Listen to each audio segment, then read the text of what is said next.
তো সব খেয়ে নিলি, আমাকে একটু দে। তুই খাবি না? তোমরা দুজন এখানে হাসাহাসি করছো আর আমি তোমাদের সারা কলেজ খুঁজে বেড়াচ্ছি। কেন, কি হয়েছে? কি হয়েছে মানে? আমার বান্ধবীর সাথে প্রেম করবে আর ওকে একটু সময় দেবে না? শুধু বন্ধুকে সময় দিলেই হবে? কেন, আমাদের বন্ধুত্ব দেখে তোমাদের হিংসা হচ্ছে নাকি? শাকিল শুধু আমার বন্ধু না, ও আমার ভাই। আমরা ছোট থেকে একসাথে বড় হয়েছি। আরে হ্যাঁ রে বাবা, আমি সব জানি, আর নতুন করে বলতে হবে না। কাল আমার বার্থডে, মনে আছে তো? আরে কি যে বলো না তুমি, তোমার বার্থডে আমার মনে থাকবে না?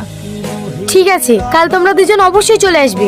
আর শাকিল তুমিও কিন্তু ভুলে যেও না যেন। কি ব্যাপার, ওকে ওইভাবে বলার কি আছে? যাবো তো।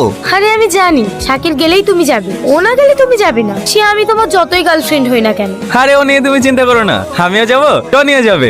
আচ্ছা ঠিক আছে, সময় করে পৌঁছে যেও। এই চল। হ্যালো। টনি, তুই তাড়াতাড়ি আয় ভাই, আমাকে বাঁচা।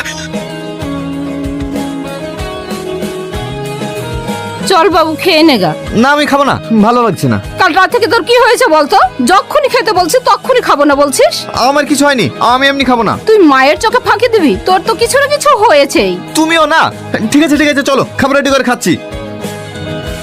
যে নম্বরে আপনি কল করছেন সেটি এখন সুইচ অফ আছে, অনুগ্রহ করে। এই বাবু, খাবার রেখে চলে যাচ্ছিস যে? আমি এখন আসি মা। টনি দাঁড়াও দাঁড়াও, কি ব্যাপার তোমার? দুদিন ধরে কলেজে আসছো না আর চোখ মুখের একই অবস্থা করেছো তুমি। কোনো টেনশনে আছো? না না, সেরকম কিছু না। গাড়ি থেকে নামো, তোমার সাথে আমার অনেক কথা আছে।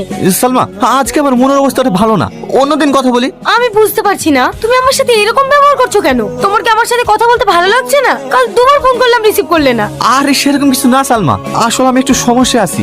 এই সমস্যাটা মিটে গেলে তোমাকে আমি সব বুঝিয়ে বলবো। আমি এখন আসে। হ্যাঁ টনি, টনি। শাকিল, শাকিল, এই তুই এখানে শুয়ে আছিস, ফোন সুইচ অফ কেন? কাল থেকে শরীরটা খুব খারাপ ভাই, মোবাইল কোথায় আছে আমি জানিনি। এই তুই জানিস? টনি কখন এসছো বাপ? এই কিছুক্ষণ হলো। মা, তোমরা টনিকে বলো তো কালকে আমি কোথায় ছিলাম। আর বলো না বাপ, কাল বিকেল থেকে বাবুর খুব জ্বর, সারা রাত ঘুমাতে পারেনি। আমি আর মাহি সারা রাত ওর পাশে বসেছিলাম। জানো ভাই, ভাই কালকে ঘুমের ঘরে ফুল বকছিল, বারবার বলছিল টনি কলেজে যাবি নি, টনি কলেজে যাবি নি। তাহলে কাল রাতে যে ঘটনাটা ঘটলো সেটা কি? কি ভাবছো বাপ?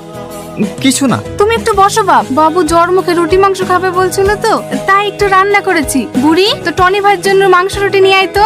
না না খালামা, আমি আজ কিছু খাবো না, অন্যদিন খাবো। আমি আসছি। ছাদে একা একা বসে কি করছিস? জানো মা, আমি একটা হিসেব কোনো মতে মিলাতে পারছি না। হিসেবটা এবার মিলে যাবে। এটা কার? ওটা তো আমার ছেলে। কি হয়েছে স্যার? আপনার এই গুণধর ছেলে। কিরে বড়